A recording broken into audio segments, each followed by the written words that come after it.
मैं I visited भूर Singh No, museum. 18. Jammu से लौटते थे। हाँ जब भी अनुपमा था, के ओके। न्यूयॉर्क, हाँ जम्मू, हाँ एंड देन हाँ हाँ, चंबा, पठानकोट होते हुए या सांबा होते हुए चंबा। 2018 I believe. तो दिसंबर 2018। भूर सिंह म्यूजियम में 4 फ्लोर्स हैं और उसमें अलग अलग जो एक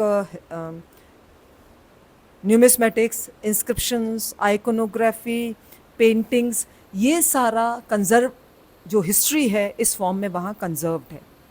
तो मैंने जो वहाँ देखा था सर कि फर्स्ट जो ग्राउंड फ्लोर था उस पे सारे इंस्क्रिप्शंस लगे हुए थे, stone inscriptions, copper plate inscriptions. Stone inscriptions जो हैं वो जनरली माने जाते हैं कोई रिलीजियस डोनेशन है या राजा के कोई आदेश हैं जिनको हम एडिक्ट्स बोलते हैं, तो वो उस पर मिलेंगे। दूसरा, जो विलेज लाइफ है उसको रिप्रेजेंट करने वाले जो लोकल बॉडीज़ होती थी, ग्राम पंचायतें होती थी, वो क्या रिकॉर्ड करती थी, ऑफिशियल ऑर्डर्स क्या जारी करती थी, उसके इंस्क्रिप्शन हैं। पनघट का, जैसे मैंने कल आपको बताया कि पनघट का दरवाज़ा किस तरह का होता था और उसके ऊपर रिलीजियस रिप्रेजेंटेशन और महिलाएं पानी खींच रही हैं, वो वाला रिप्रेजेंटेशन है। प्लस इरिगेशन किस तरह से होता था, उसके जो पत्थर वगैरह सब हैं वहाँ रखे हुए हैं। फिर जब हम फर्स्ट फ्लोर पे जाते हैं तो वो पूरा पेंटिंग्स हैं वहाँ पर, मिनिएचर। तो वहाँ पर कांगड़ा का रिप्रेजेंटेशन भी है, गुलेर भी है, बशौली भी है और चंबा की पेंटिंग्स भी है। राजा संसार चंद्र जो कांगड़ा के सबसे बड़े शासक माने गए, हु पेट्रनाइज्ड आर्ट, उनकी भी पेंटिंग वहाँ पर लगी हुई है। और क्लासिकल रिलीजन और ट्राइबल एंड क्लासिकल रिप्रेजेंटेशंस किस तरह के हैं वो उन पेंटिंग्स में हम जान सकते हैं। फिर जो नेक्स्ट फ्लोर है वो पूरा कॉइन्स को दिया हुआ है। तो numismatics has a specific role to play. हम उससे क्या क्या जान सकते हैं? एक, आर्ट ऑफ मेटलर्जी, कौन सा मेटल उसमें यूज़ हुआ, तो क्या प्रोसेस था, भट्टियाँ किस तरह की थी कि जिसमें जिसमें उसको धातु को गलाया जाता था।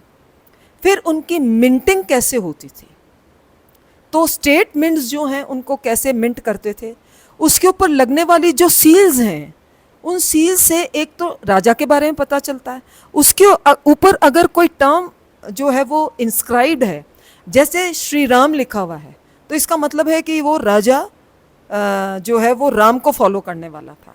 राजा का सिर कई बार उसमें मिलता है। तो ये सारी चीज़ें जो हमें कॉइन्स, जिसको हम न्यूमिस्मैटिक्स बोलते हैं, उससे पता चलती। फिर प्योरिटी ऑफ मेटल जो है वो एक स्टेट की इकोनॉमी को रिप्रेजेंट करने का बहुत बड़ा साधन है। Denominator of the coin. हाँ, वो भी। और प्योरिटी कैसे इकोनॉमी को डिफाइन करेगी? The pure the metal, the richer the state. क्योंकि जब स्टेट के एक्सचेकर में जब धातु की कमी होने लगती है तो क्या करता है स्टेट? हमारा जैसे 1 रुपए का सिक्का जो कलदार हुआ करता था पोस्ट इंडिपेंडेंस टाइम पीरियड में, आज टिन का इतना सा टुकड़ा रह गया है ना।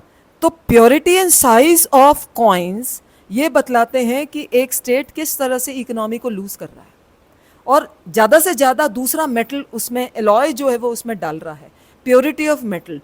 तो ये सारी चीज़ें जो हैं हमें न्यूमिस्मैटिक्स से पता चलेगी। तो एक पूरा फ्लोर वहाँ पर न्यूमिस्मैटिक्स का है। और फोर्थ फ्लोर पर कुछ मिक्स्ड चीज़ें हैं, कुछ मूर्तियाँ वगैरह भी हैं जो फर्स्ट फ्लोर पर भी हैं। आइकन्स का डिपिक्शन है, जैसे मैंने कल महिषासुर मर्दिनी के बारे में बात करी थी, तो उसका आइकन है। शेरों की मूर्तियाँ हैं, जानवरों की मूर्तियाँ हैं, कृष्ण की मूर्तियाँ हैं। तो उससे 2-3 चीज़ें हमें पता चल सकती है। एक, लोकल स्टोन जो है उसको कौन से खदान से लाया गया, तो मिनरल्स उस स्टेट में कौन कौन से थे। अगर दूसरे स्टेट से लाया गया तो ट्रेड एंड कॉमर्स का पता चलता है। यही न्यूमिस्मेटिक्स से पता चलता है कि अगर एक मेटल जो है स्टेट में प्रेजेंट नहीं है तो वो मेटल कहीं से लाया गया, तो ट्रेड रिलेशंस जो थे उसके उस स्टेट के साथ थे। तो इस तरह से बहुत सारी चीज़ें जो है भूर सिंह म्यूज़ियम से हमें मिल सकती है हिस्ट्री जो है हमें बता सकती है। कॉपर प्लेट्स जो हैं उसमें कॉपर प्लेट्स जो हैं दे आर लैंड ग्रांट्स। तो ज़मीन का कौन सा टुकड़ा दिया गया, किसको दिया गया। और कॉपर प्लेट्स में एक संस्कृत टर्म हमेशा लिखी जाती है कि एक व्यक्ति को दिया जा रहा है या यावत चंद्र दिवाकर दिया जा रहा है। इसका मतलब है अगर व्यक्ति को दिया जा रहा है तो वो लैंड ग्रांट व्यक्ति की मृत्यु के साथ ही वापस स्टेट के पास चली जाएगी, स्टेट ओन कर लेगा उसको।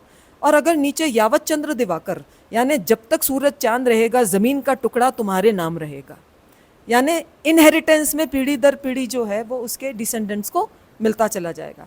तो ये सारी चीज़ें हमें भूर सिंह म्यूज़ियम में अगर आप स्टडी करें, इन एवरी म्यूज़ियम जो है अगर हम उसको ध्यान से देखें तो we can reconstruct history of a particular region through these archival records and materials. Thank you, sir.